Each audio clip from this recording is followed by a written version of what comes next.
తొలి ఏకాదశి రోజున ఏమి చేయాలి? ఏమి చేయకూడదో తెలుసా? దేవసేని ఏకాదశి రోజున ఏమి చేయాలంటే, తొలి ఏకాదశి రోజున తెల్లవారుజామున తలస్నానం చేసి పసుపు రంగు దుస్తులు ధరించాలి. శ్రీ మహావిష్ణువును, లక్ష్మీదేవిని పూజించాలి.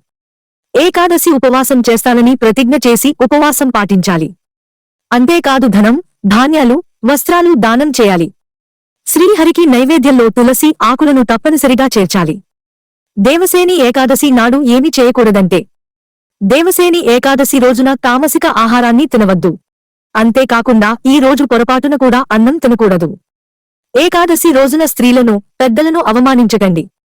ఏకాదశి నాడు తులసి ఆకులను మొక్క నుంచి తెంపవద్దు. ఉపవాసం ఉన్న వ్యక్తి ఇతరుల పట్ల చెడు ఆలోచనలు చేయకూడదు. దేవసేని ఏకాదశి నియమాలు. దేవసేని ఏకాదశి రోజున అన్నంతో చేసిన ఆహారం తినకూడదు. ఈ ఏకాదశి రోజున స్త్రీలు తల స్నానం చేయకూడదు. దేవసేని ఏకాదశి రోజున గోళ్లు, వెంట్రుకలు కత్తిరించకూడదు. దేవసేని ఏకాదశి నాడు ఎరుపు లేదా పసుపు రంగు దుస్తులు మాత్రమే ధరించండి.